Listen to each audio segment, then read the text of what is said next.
sushi, that's all I wanted. I mean, there's lots of like fried food and other stuff, you know. But you might want to remove the shoes and the watches. Oh, yeah, good to know. Because you don't want to wreck them. What we're going to do. So, introduce myself. My name is Phil Ross, and this is George Corso, and we represent the Bible method. Right? And our saying here is help people live better longer, and we do it through strength, self-defense, and self-reliance. And just a quick rundown. That's a little bit of my background. I've been a long-time martial arts enthusiast. I had my own facility for 34 years, and I'm a college professor. I've written 5 books. One is dropping, you know, the Dummies series. Just wrote one for them for managing back pain. Happens to be one of my specialties, back, shoulders, things like that. And our program has a unique distinction of being, as far as I know, it's the only kettlebell base that is recognized by the New Jersey State Board of Physical Therapy for continuing education credits for doctors of physical therapy. In addition, recognized by ICE, not the one you're thinking about, but that's the Institute for Continuing Education for chiropractors as well. So they can all get their continuing ed credits from taking our course. So it is a science-based course. It's gone through. It's been scrutinized, and you know, very happy about it because getting this information out to as many people as possible is what we're doing, and trying to obviously build our instructor core. Let's see. We're going to hit the 5 components of fitness with this, and by the end of the workout, you will definitely see that we've hit all of them. We're hitting muscular fitness, explosive power, strength, and muscular endurance. Cardiovascular fitness, don't worry, the heart rate will get up there, okay? And we have, hopefully we can get to all 3 of these workouts. These are a lot of fun. And then flexibility, mobility, range of motion, strength through your full range of motion is important because we want to not only be flexible, but have strength through that full range. And the only way to do it is by improving our mobility. Body composition, that's just, fat burn. Okay? And neuromuscular fitness, there's a mind and body connection here. So what are we talking about? The balance activities that we do, the coordination, offset work that also taps on the neuromuscular connection. Minimalist approach, blah, blah, blah, blah, blah. Here's, this is some of the things we're recognized by for continued ed credits. Let's get kind of big. On the website, I just put a scrolling one. Like I just do like yesterday. So I want to unleash that female athlete, right?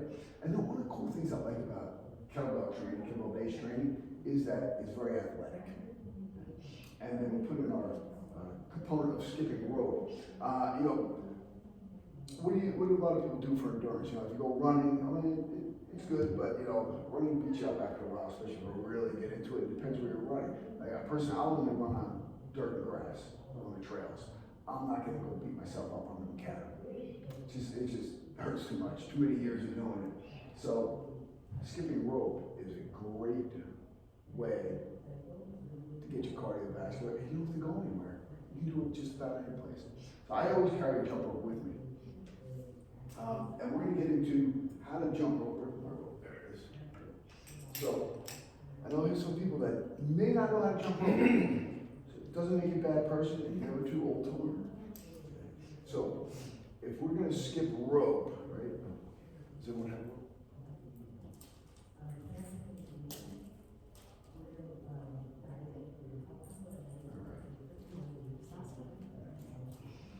So, we're skipping rope. I'll just demonstrate a little bit here. That's really good, wasn't it?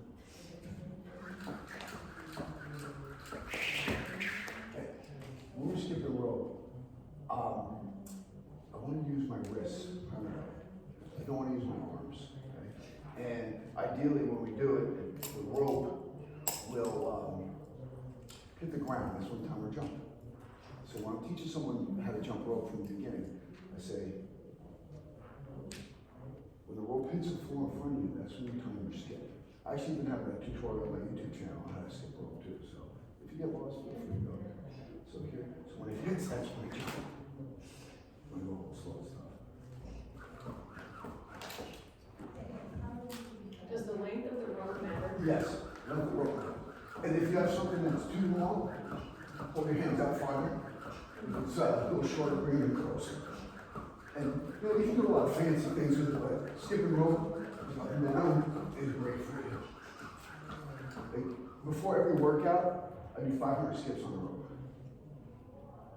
Gets the heart going. It gets me warmed up. It's a great low impact plyometric exercise to do. What if you have clients that don't want to jump? Just hit them. Okay, so why do I want to jump? Well, a lot of women just. Well, what do they want to? I mean, I'm asking a question. Their breasts, their bladder. Okay, then, you know, then give them something else to do. Yeah, I was just curious because I Yeah, forget. I mean, you do, like, one of the things I'll do is I'll have them do half squats. Just to pump up, get the body going. Because I teach college classes, and sometimes I have like 20 some odd kids in the class, and having everyone skip a rope, it'll never happen, so I'll just do, I'll do jumping jacks. Maybe they might be averse to jumping jacks too, some of them, but the things that you want to get a little light plyometric movement, so I'll have them do some half squats, things like that, and toe raises, you know, to get the blood pumping. But I'll tell you this, skipping rope it's a fantastic exercise. Now, if you have someone and they want to keep up with the class and they haven't got the timing down, right? Go like this, how you get your timing. And you start like this, and then switch sides, and that helps you with getting your timing with your hands and your feet moving. Okay? That's one of the ones that I came up with, helps out. But I try to have people just, when the rope hits the floor in front of you, that's when you time your skip. And this carpet's a little tough to skip on. Like I can generally go 1,000 skips around this. So. I've got 6 before. All right.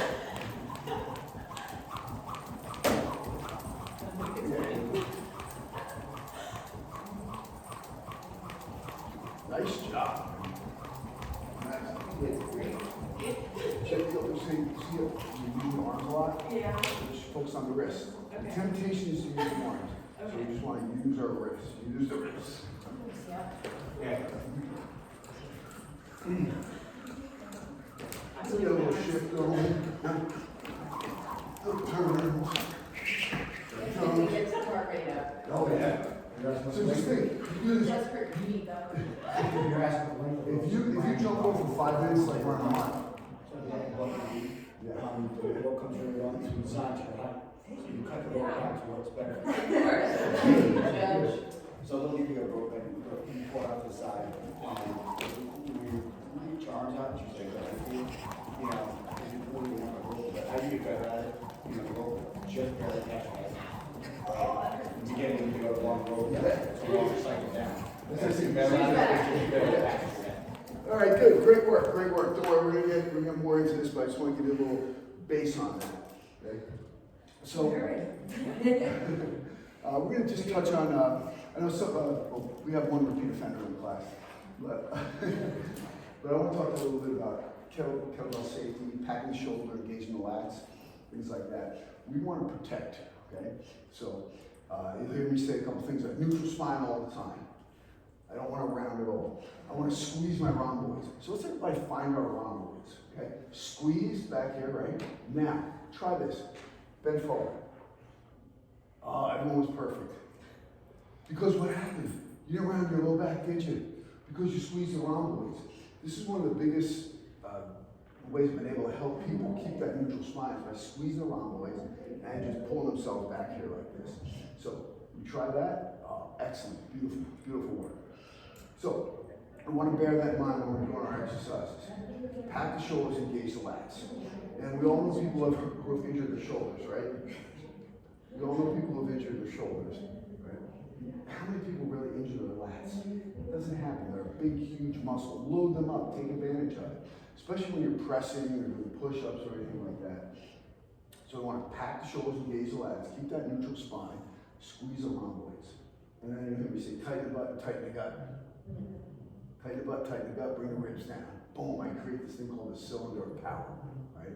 This is all stable now. Now we can load it up. If you're wonky and you put a load on it, it's not gonna work out well. So you wanna bear those things in mind.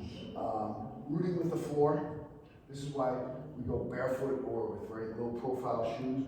We wanna take advantage of that proprioception. Okay? That's the body's map. Okay? And when I feel this rooting with the floor, I can use the floor for power, right? And from there, whenever we're doing any of these movements, we're bringing the kneecaps up in the quads, tighten the butt, tighten the gut, bang, bang, bang, bang, bang. And when we're doing our ballistics, you know, because kettlebells have 3 basic movement types. You have your grinds, which are your presses, your squats, and so forth. You have your mobility, like your arm bars, your get-ups, things like that. And then you have your ballistics, which would be like your swings, snatches, and things like that. So on the ballistics, you want to go from complete relaxation to complete tension. And there's something I like to do before we start a workout. And I want to take 3 deep breaths. I mean, real deep breaths. Like,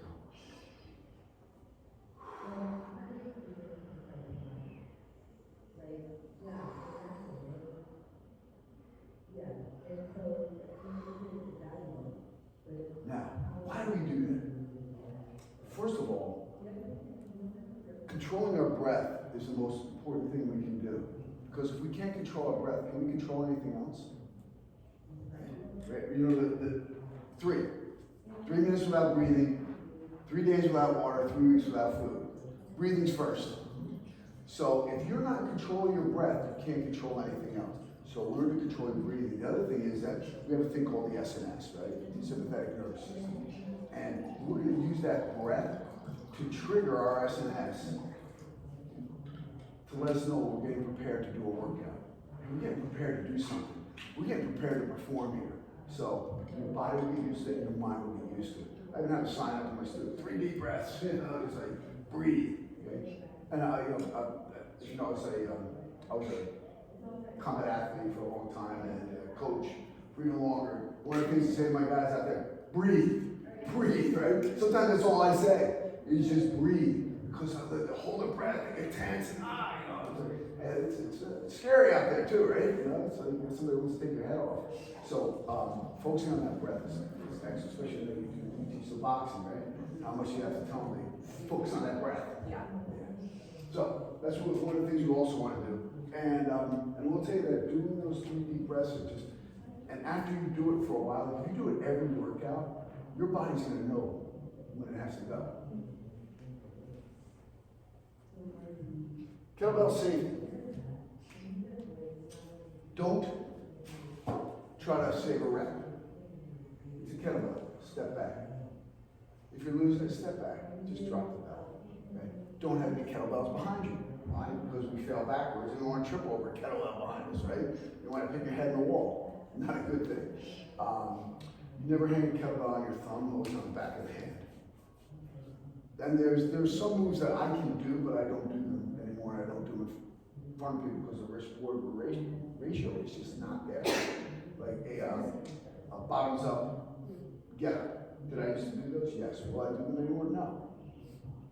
Because I don't want my clients seeing me doing them. And if I'm doing it alone, that thing slips and falls on my face, nothing good's gonna happen, right? So that's why I always want to know, the safety of the movement. I used to do a lot of flipping and juggling and stuff like that, and then when people started trying it, almost killing themselves. So I'm like, when you see me do it once in a while, I'm just messing around. But I don't teach that class. It's just, honestly, it's just showing off. You know what I mean? So why do it? That's pretty much it. You want to use common sense on this. So we did our little warm up with the jump rope. Okay. We did our deep breath. So now we're gonna do some stretching. Now I don't know if you've ever stretched with the rope before, but let me show you. This is kind of fun. A few basic stretches here. So I take a seat on the floor. I wrap it around my foot. Now I come to the inside here. And then what I'm going to do is wrap it. Now, I'm gonna take my lower leg, dorsiflex it, squeeze my quad. Dorsiflex this foot, and then we're gonna pull back. Pull back as far as we can, and now we're gonna pressure against it.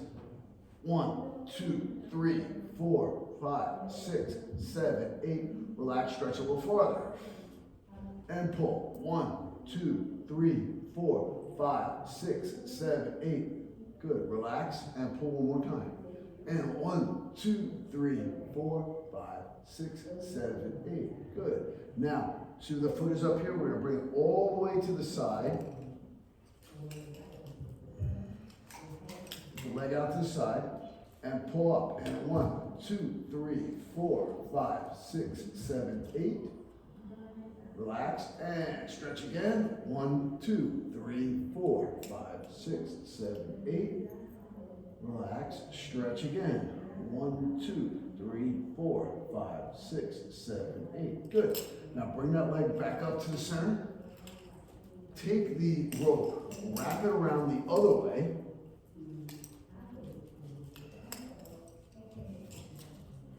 And then pull it up as high as you can and across to the other side. No playing footsie over there. 1, 2, 3, 4, 5, 6, 7, 8. Relax and stretch again. And a 1, 2, 3, 4, 5, 6, 7, 8. Really dorsiflex. You feel that leg shaking. And one more time. And a 1, 2, 3, 4, 5, 6, 7, 8. Good. Back to the center. Excellent. Has anyone done this type of stretch before? Yeah, we did some like bodies.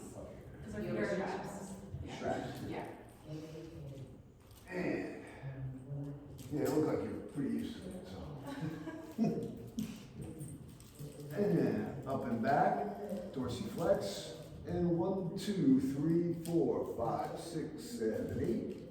Relax, stretch again. And 1, 2, 3, 4, 5, 6, 7, 8. Good. And stretch and relax again. And 1, 2, 3, 4, 5, 6, 7, 8. Great. And to the side.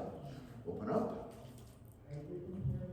And 1, 2, 3, 4, 5, 6, 7, 8. Breathe, relax, pull again. And 1, 2, 3, 4, 5, 6, 7, 8. And breathe, relax again. And 1, 2, 3, 4, 5, 6, 7, 8. Good. And back up. Rewrap the leg.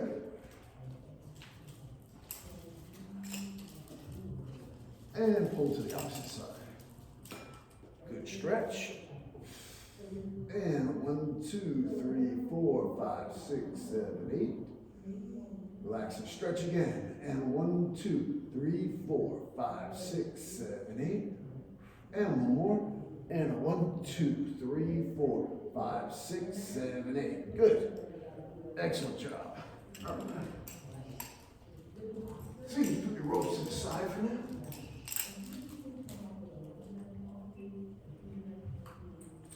Okay. So we're going to do some other stretches here. You probably have seen them, done them, but you know, not even at the wheel here. I know you saw the stretch you're doing is one of the ones we were doing. We're going to do this called warrior's lunge. You might know it by a different name, but warrior's lunge. You're going to be in your lunge position. Drop this hand to the floor, fingers facing that way. Drop the rear hip and reach. So ideally here, what you want to do is put as much space between the palm of your front, go flat. As much space you can between your hand on the floor and the hand that's up. And dropping that hip the whole time, squeezing through your back. Good breath. Yeah, move on the toes, that's good. Get a little better hip stretch from your toes. Good, change. And stretch. Try to think about making that space as long as you can between your two hands and dropping that hip.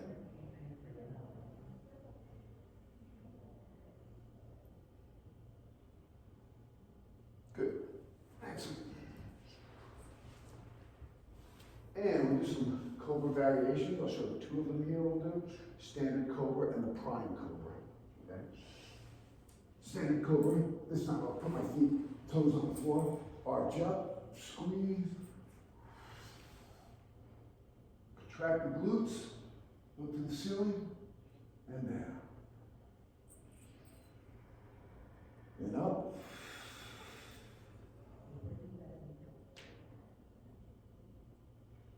And down. And up. So you want to take see your elbows are flat, you're going to turn them this way a little bit. Yeah, there you go.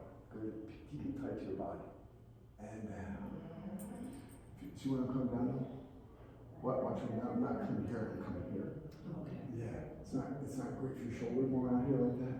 And then up. That's keep them in. Good. There you go. Elbow pits forward. Beautiful. Excellent.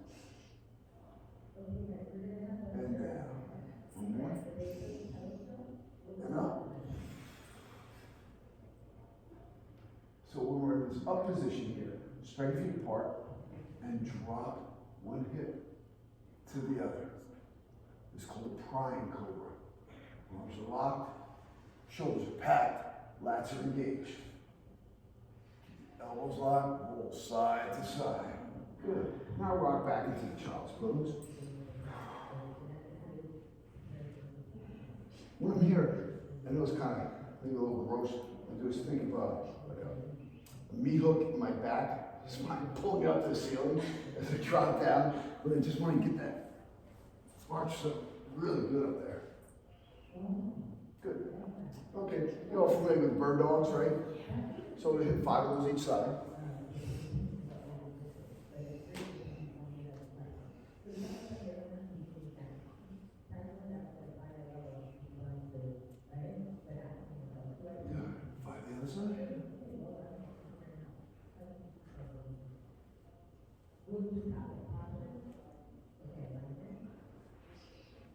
Excellent. All right. So we're going to stand up for the next couple exercises. This one's called the Egyptian. Remember the song, Susanna Hoffs, Bangles, Walk Like an Egyptian? It's a good Oh, song. you remember that one? I love that. Absolutely. It's a Great great song. song. It's in a lot of movies too. Oh, yeah. So we're going to rotate our palms like this. Now, tough thing is, people tend to do this. Don't. Rotate the palms here. Palm up, palm down. Yeah, yes. Rotate.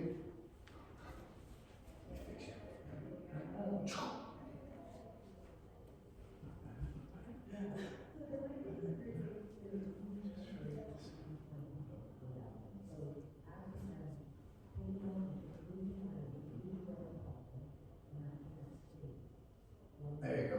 Pretend like you're one of those Egyptian, Yeah. what are they called? Monographs on the wall. So here, and change. That's it. So if we take this other palm, the other way. There you go. Good. So straighten the shoulders up. Like this. There we go. You're good.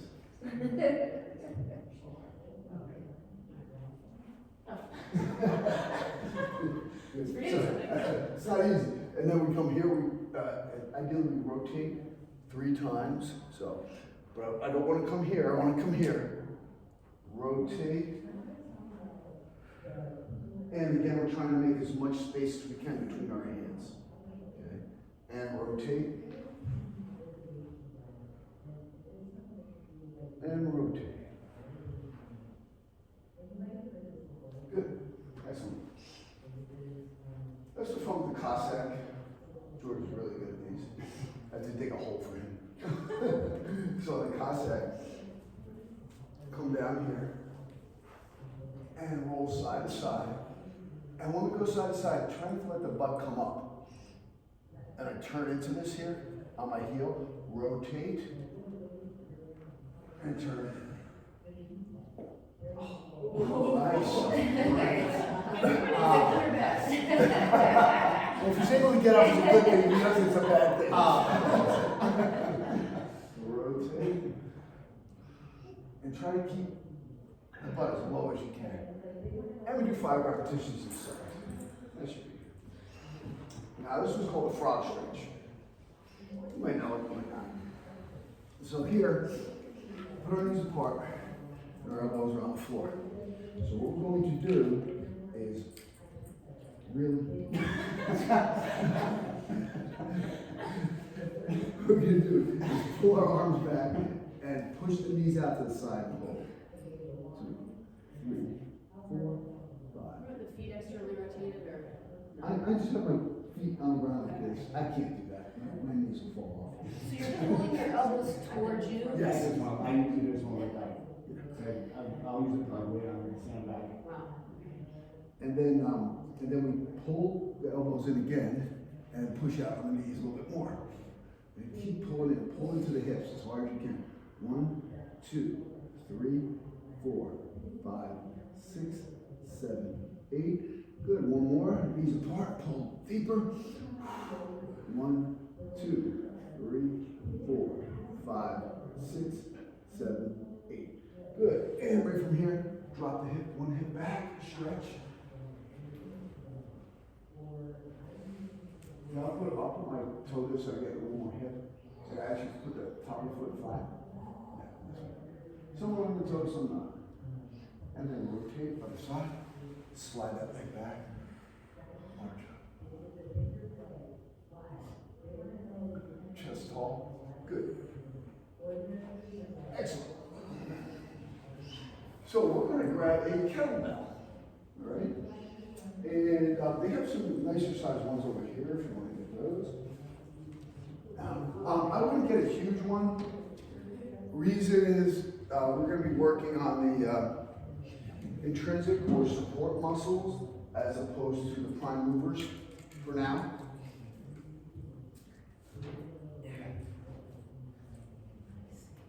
You can always go heavier. Huh? So you can always go heavier. Yeah, it's true. You can always go up. You can always go up. So here's a kettlebell. Here's the base. Here's the bottom. Here are the horns. There's the handle. That's all you need to know. Okay. So I'll be telling you, catch it here, catch it there. So the first one we're going to do is a figure 8. Okay. We hit 5 each direction. Let me demonstrate. You want to catch it on the corners. Arch your back. The tough thing is that we're going to want to round. So I'm here. I'm going to go up and down. And see, I keep my shoulders packed, lats engaged, squeezing those rhomboids the whole time. Up and down, and through. Catch it on the corner. We'll go 5 each direction.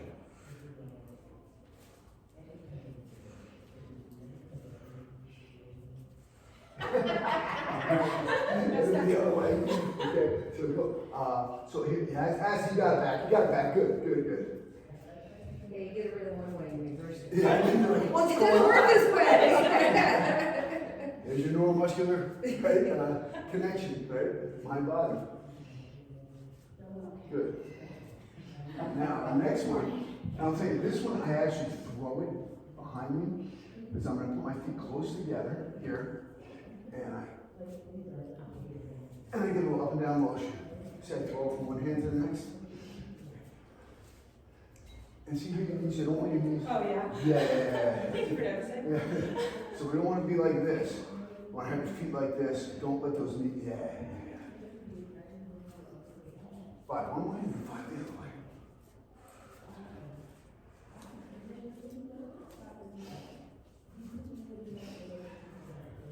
Now this is the one that everyone drops, so don't. Because you have to concentrate the least on it. People concentrate the least on it because it's the easiest technically to do. So here, just around the waist. Keep your focus. I don't recommend dropping the bell on the foot. Do you see my big toe? 70-pound kettlebell. Oh, God. Are you serious? Yeah. Oh. Really? You should know that. It was like 8-9 months ago. Yeah. I was working with a client, and then they asked me something when I was moving the bell. Oh, no. Oh, yeah. But they felt bad. Honestly, they didn't know I just played it off. When they left, I wasn't happy. I'm like, ow. So here, these are called the halos. Now in the halo, you want to stay as close as you can. See, I have a lot of practice on this, because it's like I'm shaking my head in the morning.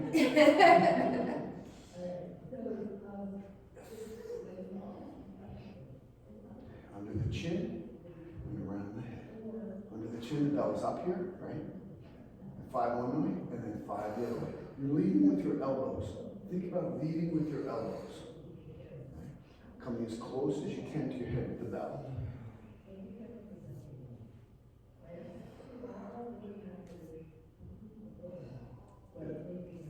Generally in a workout, 1 2 rounds of these. Okay? 5, sometimes I do 10, but mostly 5. And are you cueing your client to raise their core at that? Yeah, the whole time. Yeah. It's like I'm always gonna say tighten the butt, tighten the gut. If you see our latest iterations of t-shirts, they say all the stuff on the back. Tighten the butt, tighten the gut, squeeze the rhomboids, you know. So it's a continuous mantra.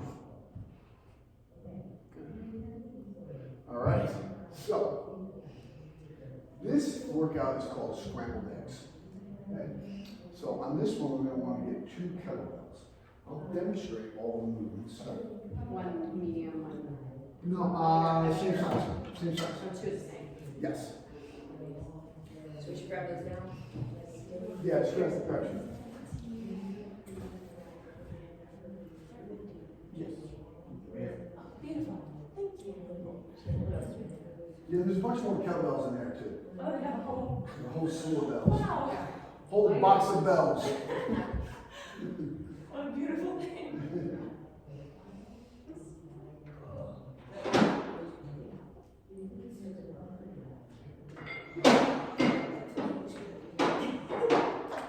Yeah, when I drop something else, I'm like, Lauren's like, do this thing, that was a new. Yeah. You do this thing. Whoa. Okay, so in scrambled eggs workouts, they generally take 8 exercises, and we go from one to the next. There's really no break. So generally on this, I'll do these in a 3 sets. So do a nice warm up like we just did, and then boom, boom, boom, do 3 sets of these particular exercises. But since we have like a class that we're learning, I'm going to give 3 examples of these. So, first one is, we'll start with, we go swing, squat, seesaw, press, row, pop, pop, pop, pop, pop. Okay, cool. So first we're going to hit, what it says, 20 swings, 20 reps. So dual bell swing, I always start, I'll just show you first, so I can help you out. But whenever we're using dual bells, I always put V configuration on the floor. Backs of my hands face each other. V the other way? Yes, there you go. And the backs of the hands are going to face each other. I've seen this thing, I don't know, I posted up a couple weeks ago, like, why are you doing this? But people seem to be cleaning like this a lot. I don't know why. Look, I'm a combat martial artist. This, when you're putting pressure against, that's an arm bar. You're going to wreck your elbow at some certain point. You're going to continue to do it.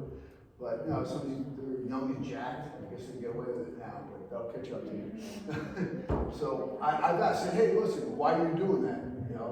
This is why I do this. Someday you're gonna want those body parts. Exactly. You're gonna wear out, buddy. So, here, pop, pop, pop. Okay? So we're gonna hit 20 of those. We're gonna hit them. Okay. I want you to get the full effect. Okay. George, you do me a favor.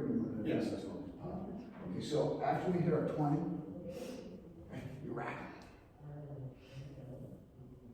10 squats. See my elbows are pointing forward? Okay, why? I don't want to do this. People have a tendency to do that. You're not helping your rack at all. What I want to do is here, and I'm going to kick my elbows up if I start to lose them, especially when you're using heavier bells. Sometimes I want to dump forward, kick the elbows up. 10 squats. What's next, George? After this, you have to squat, you have Presses? seesaw press. Like a seesaw. What's next? Rows? Okay, seesaw press. No then we hit our rows. Notice on the rows, my shoulders do not come out. My shoulders are packed whole time. And cleans. Cleans.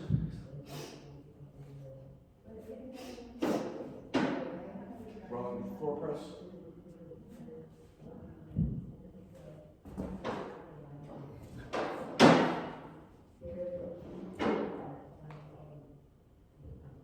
And then kettlebell thrusters.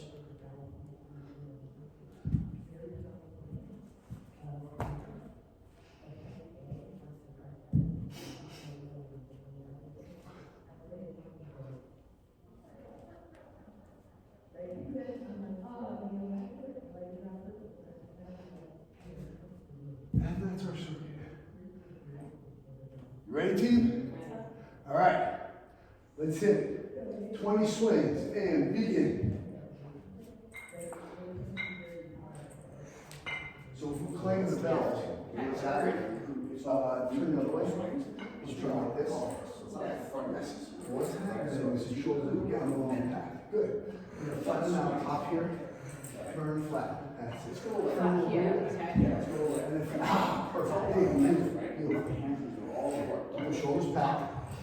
The hamstrings. Push your feet back, right? So it's more. So turn them this way and then flatten them out up top. So it's for each other at the bottom? Right here, my hands are facing each other, and I flatten them out. So it's sort of like this. Yep. Move back. We go from here to straight There you out. go. So let's squat it more hinge. After that would be the front squats.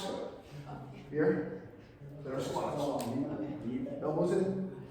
Instantly. Instantly. Power's coming from your posterior chain. I know it is. This is why he's in here every time we work out. Straight wrist. Oh, straight, that's It feels a little uncomfortable on your wrists. It will at first. No one knows that. Squats. And then after that, we got our seesaw press. Okay? Like you're on a seesaw. Seat that arm all the way down. Come all the way into your rib. Yeah. Yes. And have the arm back as far as you go. Ideally, get level with or slightly behind your ear. Yeah, that, yes. Not one at a time. Right, that's the seesaw part. See, they pass each other. Yeah. Okay. Lock it out, lock it out. Good, good, good. When you're done with that, drop right down to here, pack the shoulders, and row.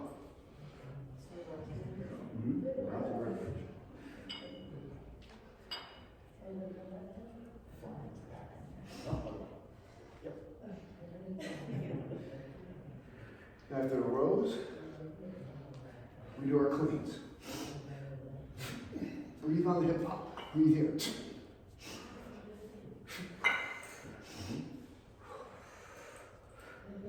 So you want to have your thumbs face you. So same thing here. When I swing, it's the same. Yeah. There you go. That's it. Get those shoulders packed. Nice job. Into the big rack. We can stay close. Okay. Okay. I feel like I'm gonna have bruises like all in the back of my hands so much. What? Like on the back of your hands, I feel like it always hurts. Yeah, what's going to happen? I'll tell you honestly, first few months doing kettlebells, back when my wrist was bruised up, Yes. and then I got better at it, and then I built up the Right. bone density of the wrist. So next we do a roll and press. So it's going to happen, you're probably still pulling a little too much with your arms. Probably still pulling a little too much with your arms and your hips. And we roll.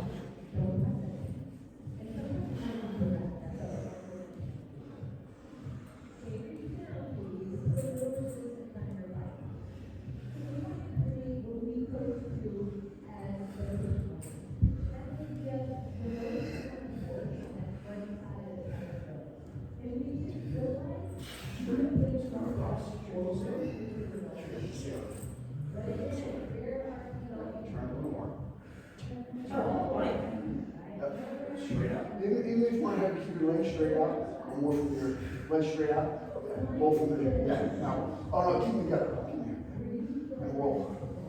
There you go. get a little more core involvement. Excellent. And then we end with the kettlebell thrusters. Okay. 10 of those guys.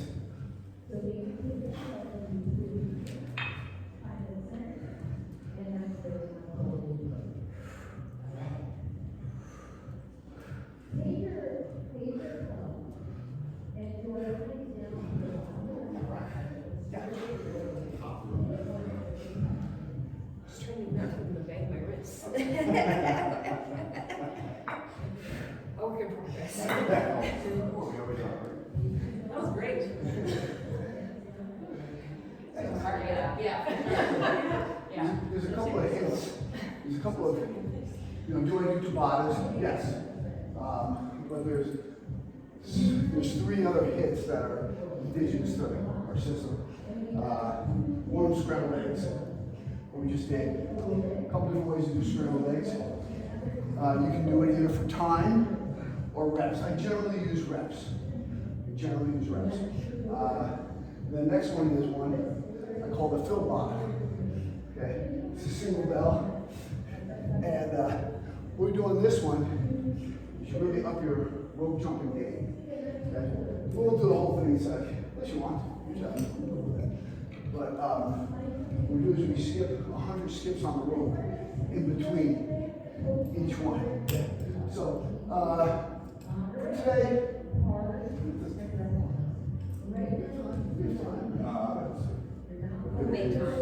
We have time? Yeah, You save do 15. You have what? It's only 15. Oh, yeah. Oh, perfect.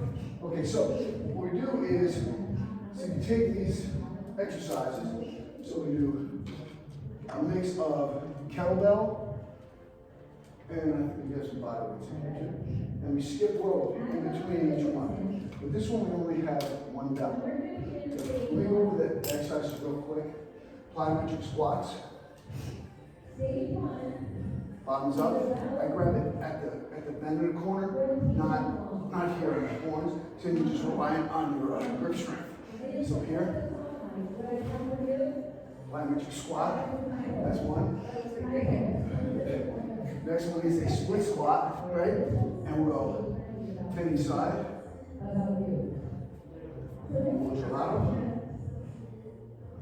Okay. Then we have snatch. One of my favorite exercises. Is everybody know snatch? We don't do the kettlebell very often. Yeah, I don't do that. I do it like that with a stop. Yeah, that's a press. Okay, so if you can't do snatch, it doesn't make you a bad person. Just do some of these. Do some more arm swing.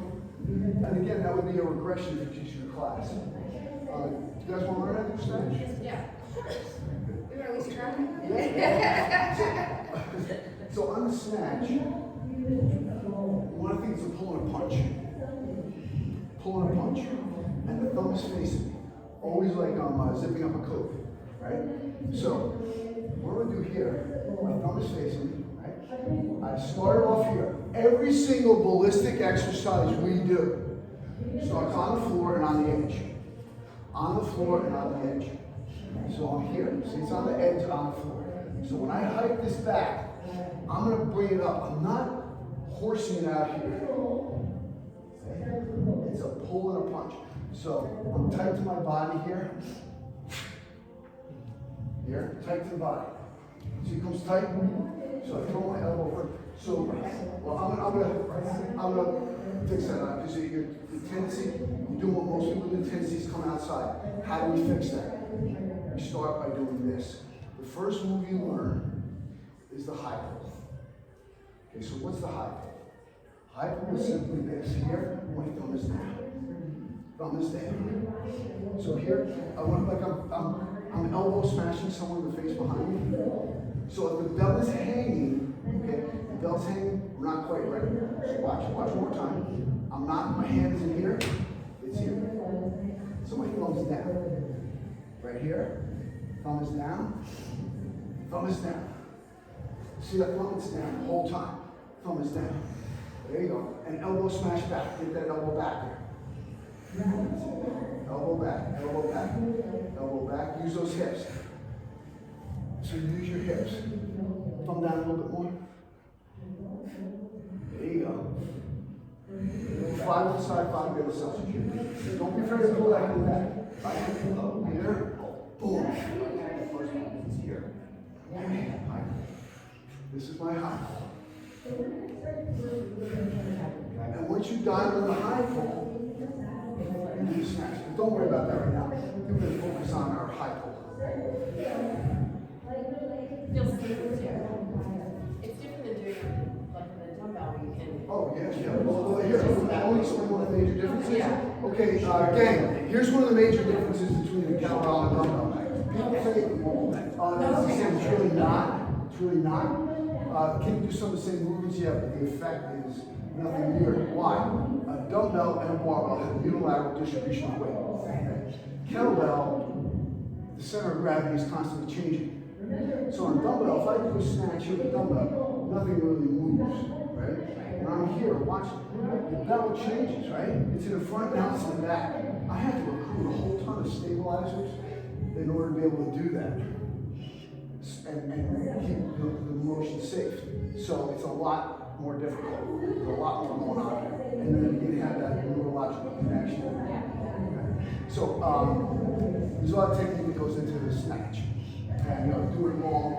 And, especially if you start flipping your arms to the outside, that's going to stress that elbow out. You're like, oh, kettlebell suck. Okay. When it's really a technique. So that would be, so prior to workout, we'll focus on, I always have people do the high pull prior to the snatch.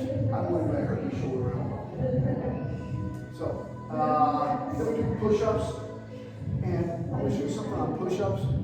When we're doing push-ups, you want to have the elbow pins forward, okay? When I see people with their elbows flared here, because I have people come in and say, oh gosh, I can't do push-ups, my shoulders hurt. I use push-ups to fix shoulder problems. Why? Because we're accessing the lats. Using that our back involved here, right?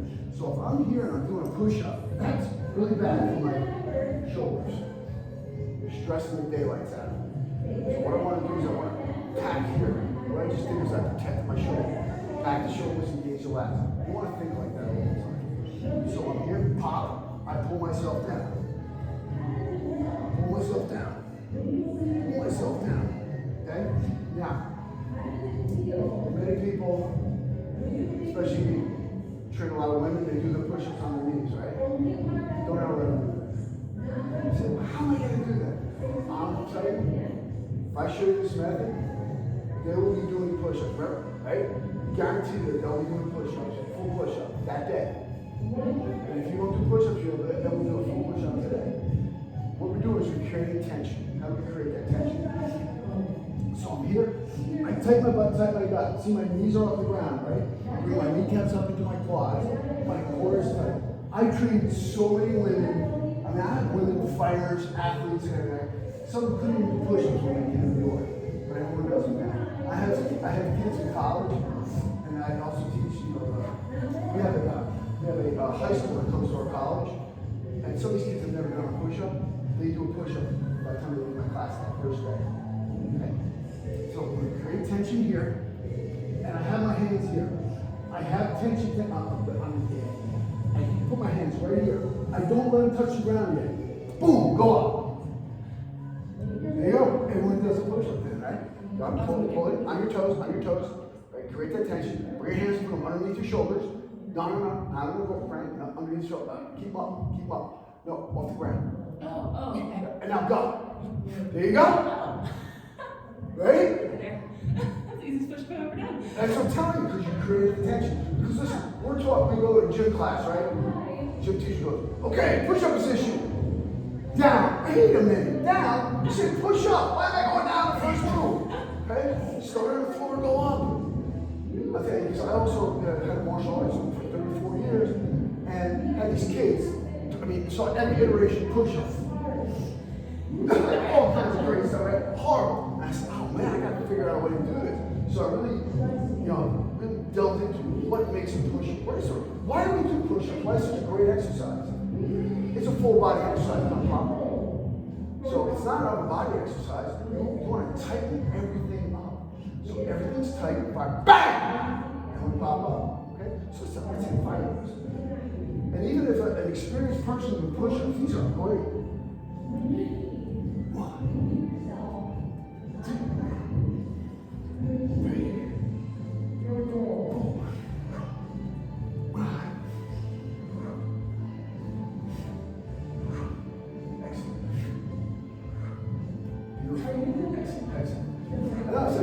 So now you push it harder. And the thing is also, see, a lot of times, when you're teaching someone and they can't go down deep, so they're not, not getting full range of motion. This eliminates that. You're starting at the ground and going up. Do you have a video of that on your YouTube? I'm sorry? Do you have a video of that on Yes, I do. So definitely use my YouTube channel. I'll tell you, it's at the Master Phil. And then if you go to philross.com or bodybellmethod.com, everything's there. I have over 1,000 videos. So I have things in playlist too, like kettlebells, calisthenics, stuff like that. And just take it out. It's, if you go to YouTube, the @ the Master Phil.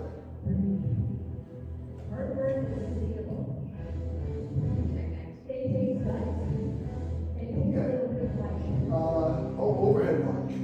Love an overhead lunge. You want to make something tougher, go overhead. Right? So, here, overhead lunge.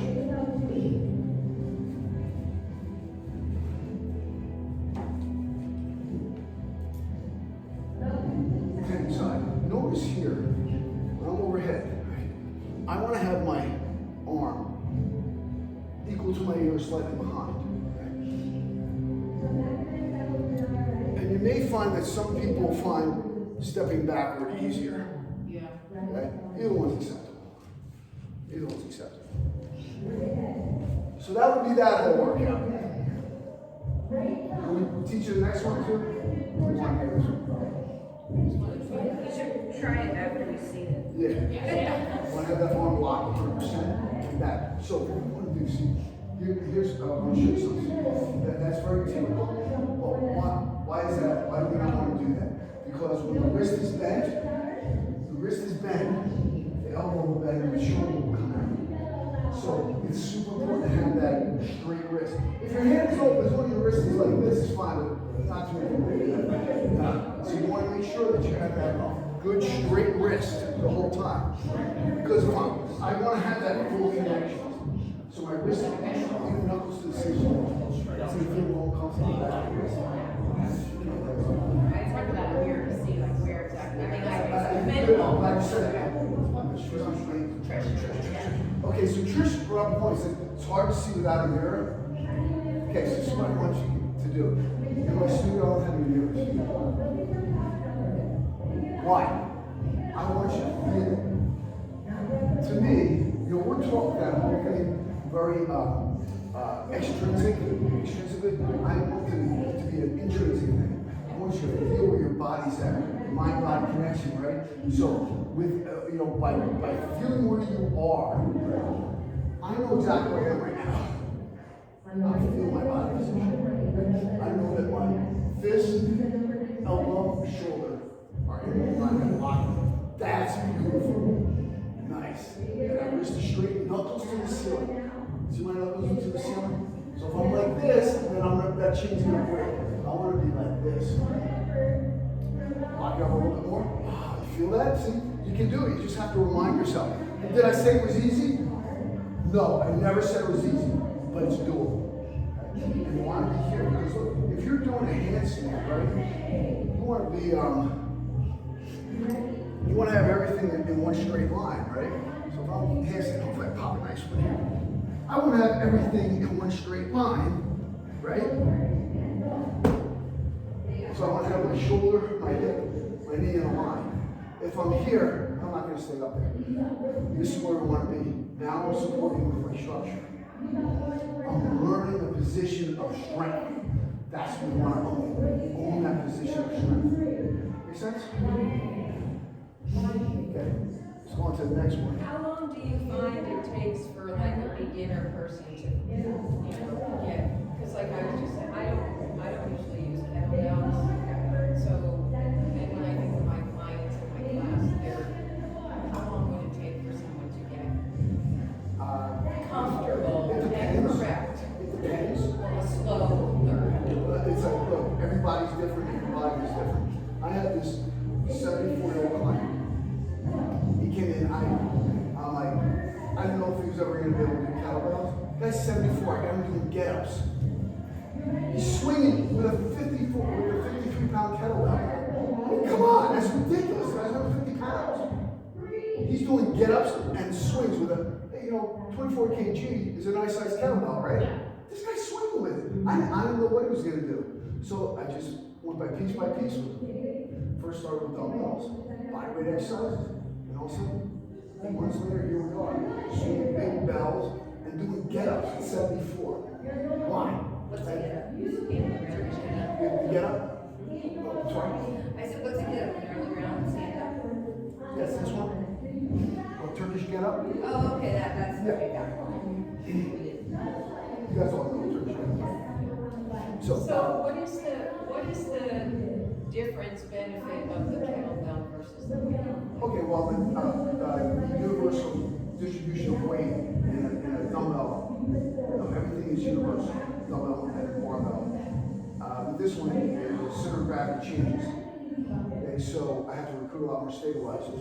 And most dumbbells and barbell exercises address the sagittal and frontal planes, right? But where do we live? Where do we work? Where do we do sports? It's all in the transverse plane. I'm walking. It's transverse plane, right? It's not here or here, right? I'm picking something up. I pick up a dog, right? Pick up a little kid, pick up bags, carry a suitcase, push a lawnmower, whatever. I'm working on all these different transverse planes. That's where we live. That's why this is superior. And look, honestly, I was pretty beat up from years of combat sports and heavy lifting. I was an elite level powerlifter. I won bodybuilding, I won Olympic lifting meets. I was a Division I wrestler. I was a martial artist, kickboxer. Right? I was pretty beat up. I started doing kettlebells. 5 years. I hadn't competed in a while. I think that's what jiu-jitsu is. I wound up going into a Brazilian jiu-jitsu tournament. At 40 years old, I had 5 fights one day. I'm undefeated, unscored upon, and I submitted 25-year-old in the finals. And it's only because I was doing kettlebells. And I said, I gotta get this out to more people. It helped me so dramatically that it's just been helping me ever since. And it's just accessing the transverse plane. I mean, virtually every exercise goes through the core. Look, if you're laying down and doing a bench press, is it the same as what we do with those rotating floor press? I'm not even close, right? So, look, if you're a bodybuilder, okay, bodybuilder. You're a powerlifter, great. But if you want overall fitness and health, this is definitely the way to go. A lot of me, the learning curve too. I have 8 clients that I only train virtual, they're all in California, and we do 100% kettlebells, and I never met them and had to adjust them. It was our body weight and movement versus to get them athletes to learn how to move and cue, and they felt like crazy. I never met them once. It's been 4 years. So it depends. Like I say, everybody is different, everybody is different. And the thing is that we just want to be consistent with cueing.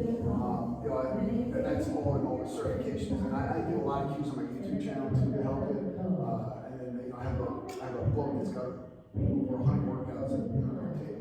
Also, I think it's about too. But even the exercise you gave, like carries or even just the figure eights, anyone can do that right away. Those are very non-invasive We movements. do like the others and stuff. We'll just do that with the carries and swings. So I don't cue anything overhead because I know personally for me, it hurt. I feel on the back of the hand. So I have a hard time. How do I cue somebody if it's something that rides me? Well, yeah, let's talk about that. Okay, 2 things are going to happen. One is this gets stronger. Yeah. 2, watch. I'm going to show you the difference between a clean that I'll smash my wrist and one that I'm not. Okay? And I'll just do my technique. Now, if I'm pulling with my arm, and if I'm muscling it, it's pretty strong. So I'm going to muscle a little bit. I know I did that too at first. That's all I know. And so when I'm here and I go like this, I want to clean. Bam! Okay? I use a lot of muscle. Right. Now watch, I'm gonna stop pulling, I'm just gonna use my hand and got it. Watch how it kisses. So, am I gonna snatch my wrist doing it this way? Heck no, I'll clean all day, nothing's gonna happen. Same thing with the snatch. But I'm here. So it just kisses my wrist. Yeah. So it's really just controlling that. And where you're pulling from. Right. Where you're driving You're from. driving from your hips and not pulling so much from your upper body or not exposed. Yeah, watch it like that. And watch the guy the other day on Instagram. He's smashing I'm like, that's such a long technique. Yeah. It should be very smooth. It should be no banging the body. Like, you know, sound is just sounding really efficient. You're not no banging against you. It's inefficient.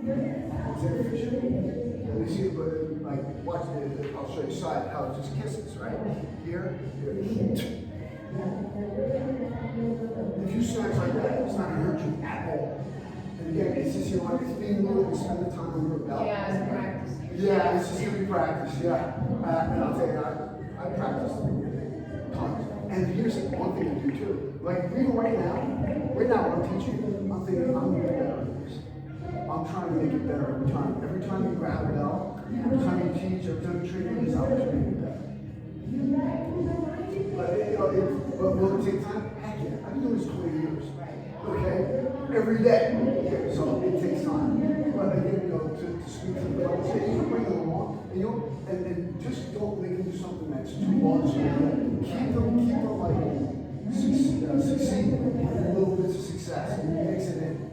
Because once they get it, okay, this guy, all you got is kettlebells now. 74-year-old guy, all you got is kettlebells. I love these things, right? 74, you never believe it, right? So.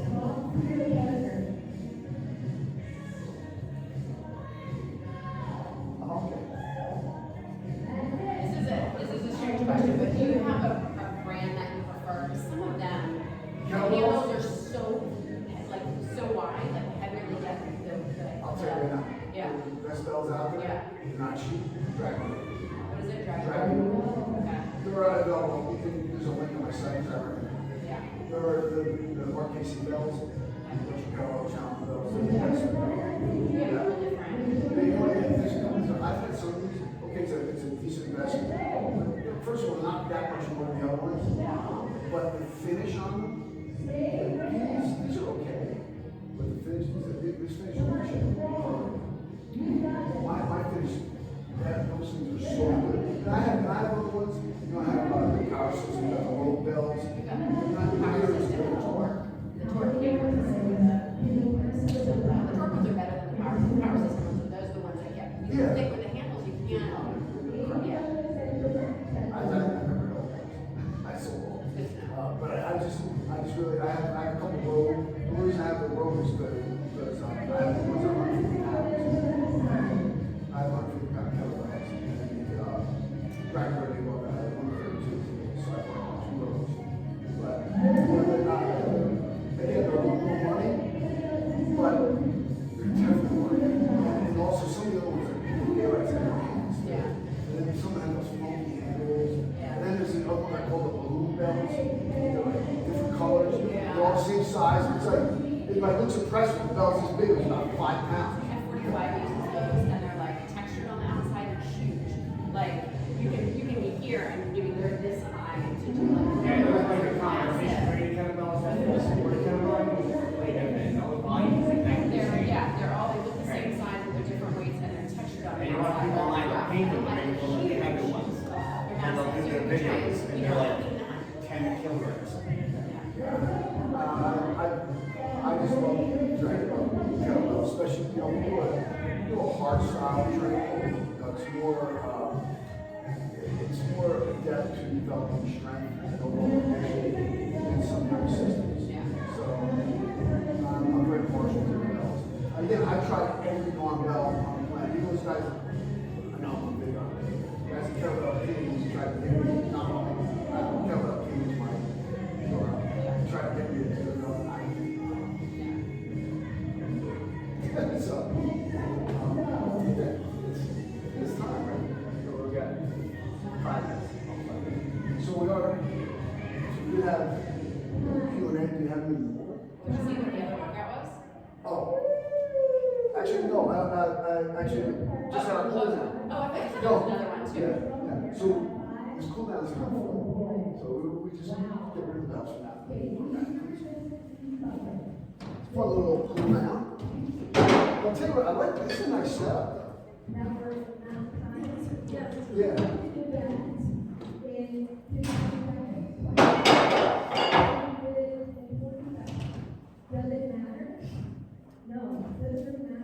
So I'll tell you, I always do cat and cow. I think it's one of the best exercises ever. Okay? So I'm all familiar with it, right? So, I know we mostly do people here, but what's the first thing you do when you get up in the morning? There's no spot. See, I got one out. Go there. Thank you. What's the first thing you do when you get up in the morning? Start the bathroom. Stretch.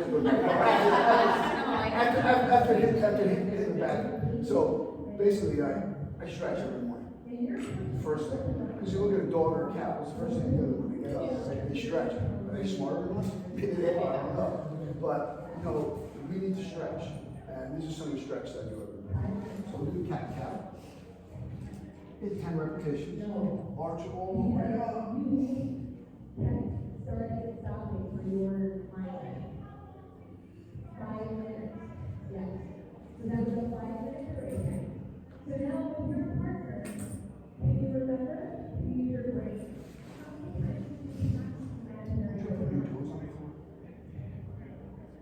Six. How many? Generally want to have my toes on. 7. Some exercise the top of the foot, but mostly I want to stretch. Take advantage of the exception. Or you're missing, right?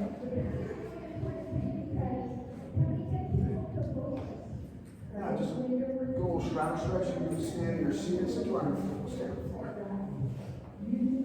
Stay apart.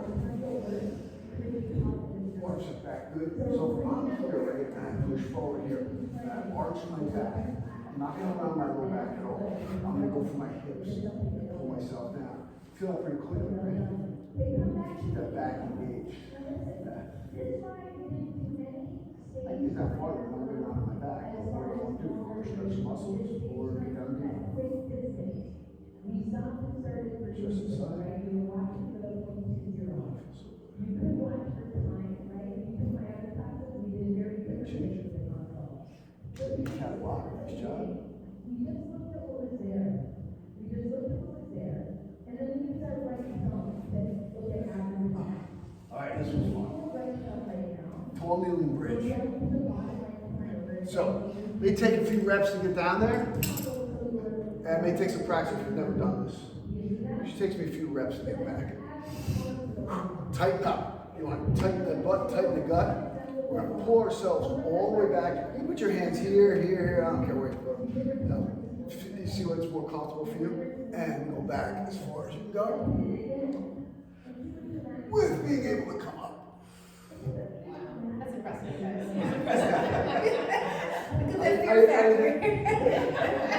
I never do more than 5 of these. So come tight.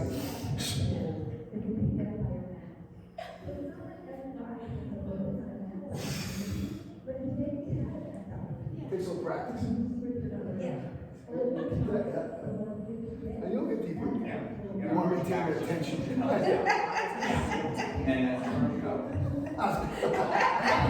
I can get up. It's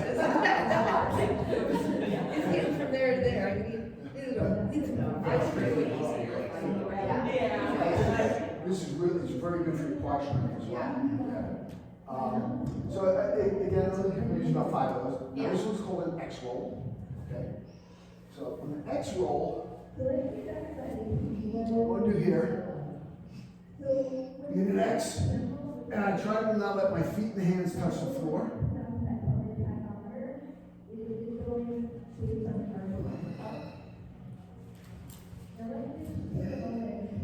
And of course, you know, you go, get a couple of rotations, and then go back. And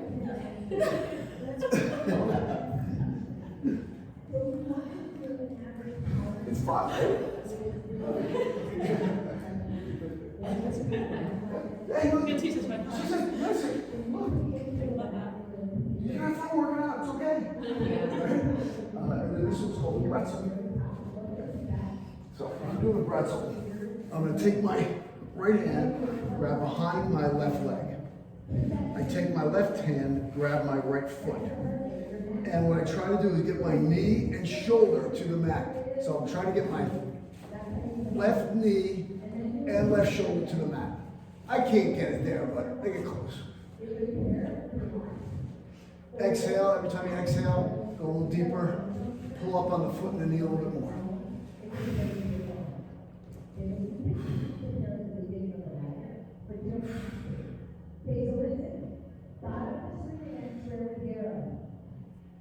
Good, change on the side.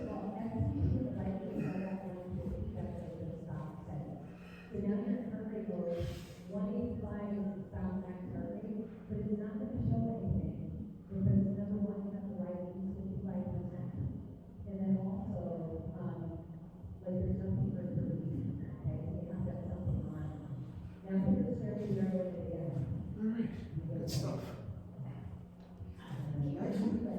That's good. Thank you so much. My pleasure, my Good pleasure. stretch Hope you too. enjoy it.